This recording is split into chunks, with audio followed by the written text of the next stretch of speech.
যখন বন্যা হয়, যারা প্রশাসনিক পদে বসে রয়েছেন, যারা নবান্ন 14 তলায় বসে রয়েছেন কিংবা নিজের দলীয় কার্যালয়ে বসে রয়েছেন, তারা হয়তো যান সেখানে একবার ভিজিট করতে, দেখতে পরিস্থিতি কেমন। কিন্তু সেই মানুষগুলো যাদের বাড়ি ভেসে যায়, জিনিস ভেসে যায়, যাদের মৃত্যু হয় বাড়ির কারুর এই বন্যার কারণে, তাদের কথা হয়তো কেউ ভাবে না, সত্যি করে হয়তো ভাবে। মাস্কট স্পিন কন্ট্রোল ল্যাবের পরীক্ষায় এটি প্রমাণিত। কেয়াসেট আলোপেক্স পেন্টা অ্যাক্টিভ নতুন চুল গজাতে সাহায্য করে, চুল পড়া বন্ধ করে। Keya Seth Alopex penta active 10 hair fall প্রবলেমের একমাত্র সলিউশন। ফটো অপের জন্য হয়তো অনেকে গিয়ে অনেক কথা বলে আসে। প্রশ্ন হচ্ছে, এই বন্যা সত্যি ম্যানমেড নাকি এই বন্যা এড়ানো যেত? যদি এড়ানো যেত, কে এড়ালো না এবং কি কারণে, সেই নিয়ে বিতর্ক চলছে গোটা রাজ্যে। এবং তারই মাঝে বিজেপির রাজ্য সাধারণ সম্পাদক জগন্নাথ চ্যাটার্জি তিনি বলছেন যে এই গোটা ঘটনার উদ্দেশ্য হলো আরজি কর থেকে নজর ঘোরানো। তিনি তথ্য তুলে ধরছেন কেন কোন নদী দিয়ে ডিভিসি জল ছাড়লে বন্যা হওয়ার কথা নয়। কি বলছেন তিনি, শুনবো। রাজ্য সরকারের বরাবরের অভিযোগ হচ্ছে যে পাঞ্চেত এবং মাইথন থেকে জল ছেড়ে দেওয়ার ফলে ডিভিসির যে দুর্গাপুর ব্যারেজ আছে সেখান থেকে জল ছাড়তে হয় এবং তার ফলেই নাকি এত বড় প্লাবন, ডিভিসির কারণে এত বড় প্লাবন। কিন্তু আমরা জানি যে ডিভিসি দুর্গাপুর ব্যারেজ থেকে জল ছাড়লে বিষ্ণুপুরের একাংশ, আরামবাগ মহকুমার একাংশ এবং সেই সঙ্গে উদয়নারায়ণপুর, আমতা, অর্থাৎ হাওড়া, হুগলি এবং বিষ্ণুপুর এই চত্বরের একাংশ প্লাবিত হওয়ার কথা। কিন্তু মুখ্যমন্ত্রী প্রধানমন্ত্রীকে যে চিঠি দিয়েছেন সেই চিঠিতে উনি 10টি জেলার কথা লিখেছেন। আমাদের প্রশ্ন, বাঁকুড়া কিভাবে প্লাবিত হলো ডিভিসির জলে? বীরভূম কিভাবে প্লাবিত হলো? পূর্ব মেদিনীপুর কিভাবে প্লাবিত হলো? পশ্চিম মেদিনীপুর কিভাবে প্লাবিত হলো?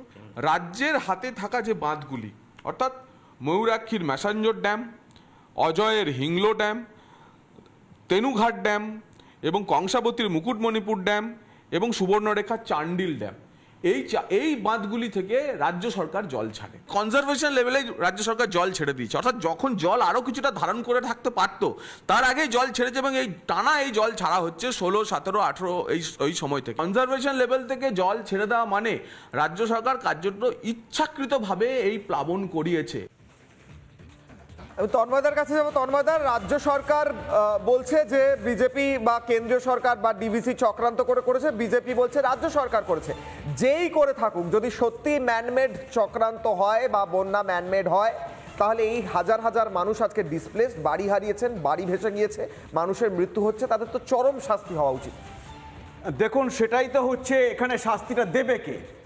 আপনি যেখানে সরকারি মদতে হয়, সরকার নিজে থেকে করে, তাহলে আপনি সেখানে শাস্তি কাকে দেবেন? আবার কি তদন্ত করতে সিবিআইকে ডাকবেন? তো এইটা হচ্ছে আমাদের রাজ্যে হয়ে গেছে। আমাদের রাজ্যে সমস্ত রকম, আপনারা জানেন, দুর্নীতি সব কিছুতে সরকার পুরোপুরি জড়িত। আর যদি সরকার জড়িত থাকে সেখানে জানবেন তদন্ত হবে না, কোনো বিচার হবে না। আজকে আপনি দেখতে পাচ্ছেন না এই আরজি করের ঘটনায়, আজকে আক্তার আলী 1.5 বছর আগে বলেছেন, আমরা বলেছি, টালা থানার পুলিশকে বলা হয়েছে, শিয়ালদা কোর্ট বলেছেন যে তদন্ত করুন, তারা তদন্ত করে ক্লিন চিট দিয়ে দিয়েছে, কিচ্ছু হয়নি, সব ঠিক আছে। আজকে হাইকোর্টকে দিতে হলো সিবিআই ইডিকে তদন্তের ভার, আর সেই কেসে, এই করাপশনের কেসে আজকে সন্দীপ ঘোষ জেলে আছে। তো আজকে আপনি মনে করেন যে এইগুলো যদি সিবিআই ইডি না আসতো, আজকে এই সন্দীপ ঘোষ জেলে থাকতো? তাকে তো মুকুট পরিয়ে তাকে আবার প্রিন্সিপাল করে ন্যাশনালে পাঠানো হয়েছিল। এইটাই হচ্ছে এই সরকার, যারা হচ্ছে এই সমস্ত কাজে যুক্ত থাকবে, দুর্নীতি, তোলাবাজি, গুন্ডামি, খুন, ধর্ষণ, তাদেরকে আবার হচ্ছে ভালো করে মুকুট পরানো হয়। এইটা এই সরকার হচ্ছে, কারণ এই সরকার ধর্ষকদের সাথে আছে, তাদেরকে আড়াল করে। সেই জন্যই আজকে মানুষের মধ্যে প্রশ্ন এসছে যে আরজি করে যে ঘটনা ঘটলো, যারা করলো তারা কি ধরা পড়বে? বিচার কি পাবে? এই প্রশ্নগুলো আসবে কেন? এগুলো তো রাজ্য সরকারের করার কথা, এগুলো তো পুলিশের করার কথা।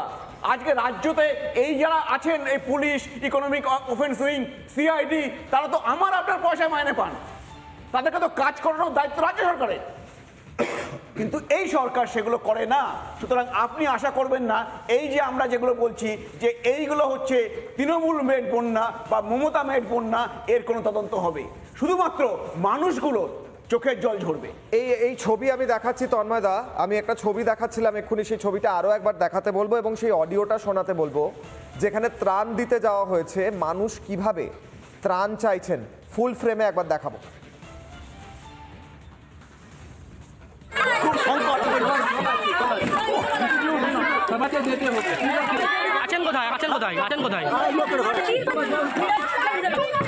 খুবই সমস্যার মধ্যে রয়েছে এখন। এখান থেকে কি পাচ্ছেন এখন? কারা দিচ্ছে?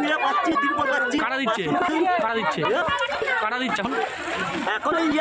প্রশাসন আধিকারিকরা। কি নাম? বাড়ি? দেবাশিস দা, এই ছবিটা আমি বাঁদিকে রাখবো এবং আমি আপনাকে জিজ্ঞেস করবো, ডান দিকে রাখবো, আমি জিজ্ঞেস করবো এই মানুষটার মুখ চোখ দেখে আমার লজ্জা করছে এটা ভাবতে যে সত্যি ম্যানমেড কেউ কিছু করতে পারে যার ফলে এই পরিস্থিতির সৃষ্টি হতে পারে। মানে দেখুন একবার। দেখুন, এটা হয়তো শুনতে খুব খারাপ লাগবে, কিন্তু এটা ঠিক এবং এটা ফ্যাক্ট এবং এটা স্ট্যাটিস্টিক্সের পিছনে আছে যে মমতা ব্যানার্জির যে রাজনীতি সেটা কিন্তু অনেকটা এই মানুষের মৃত্যুরকে নিয়ে রাজনীতি বা লাশের রাজনীতি আমরা যেটা বলি। আপনি একের পর এক দেখতে পারেন, যখন থেকে উনি ক্ষমতায় এসেছেন উনি কি তাপসী মালিকের সম্বন্ধে বলেছিলেন, সেটা আসলে কি আমরা সবাই এখন জেনে গেছি।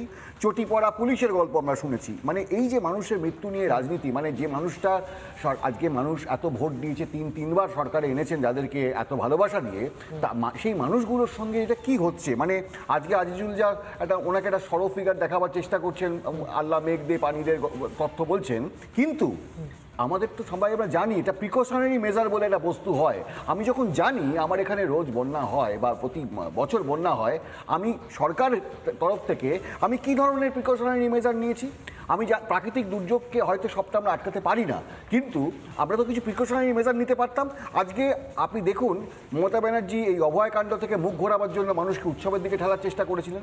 কি হারে টাকা খরচা করছেন, মানে 42,70,000 টাকা শুধু দেওয়া হবে যারা ওই ঘুরে ঘুরে দেখবে যে কোন ঠাকুরটা ভালো কোন ঠাকুরটা খারাপ। এবং আপনি যদি পুরোটার হিসাব নেন কতগুলো কোটি টাকা আছে এই শুধু উৎসবের জন্য উনি খরচা করে যাচ্ছেন, দেখলে অবাক হয়ে যাবেন। সেই টাকা থেকে তার যদি 10% এই বন্যা ত্রাণে বা বন্যাকে প্রিকশনারি মেজার হিসেবে খরচ করা হতো, তাহলে তো এই মানুষগুলো এত দুর্ভোগ হতো না, এই কত মানুষের প্রাণ যেত না।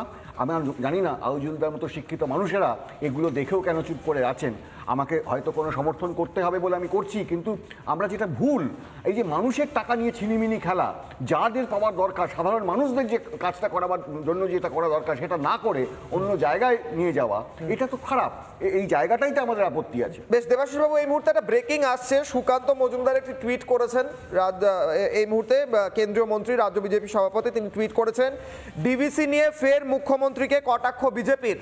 এবং সুকান্ত মজুমদার, রাজ্য সভাপতি তথা কেন্দ্রীয় মন্ত্রী সুকান্ত মজুমদার টুইট করে বলেছেন মা মাটি মিথ্যে বলে এই টুইট তিনি করেছেন। একটি চিঠি তিনি দিয়েছেন, যে চিঠি রাজ্য সরকার দিয়েছিল, এবং সেই চিঠি দেখিয়ে তিনি বলছেন কেন্দ্রীয় সরকারের নামে অপপ্রচার বন্ধের বার্তা দিয়েছেন। এবং চিঠিতে ওপরে লেখা রয়েছে ডিভিসির কথা, নিচে লেখা রয়েছে কংসাবতী ড্যামের কথা। এবং সুকান্ত মজুমদার বলছেন ডিভিসির আন্ডারে কংসাবতী ড্যাম আসেই না, ডিভিসির যে দামোদরের পথ তার মধ্যে কংসাবতী আসে না। কি করে একই চিঠিতে বলা হতে পারে যে ডিভিসির জল ছাড়ার কারণে কংসাবতী ভেসে গিয়েছে? এই প্রশ্ন তিনি তুলছেন এই টুইটে। এই মুহূর্তে ব্রেকিং নিউজ, সুকান্ত মজুমদারও টুইট করে একই কথা বললেন গতকাল জগন্নাথ চট্টোপাধ্যায় যে কথা বলেছিলেন।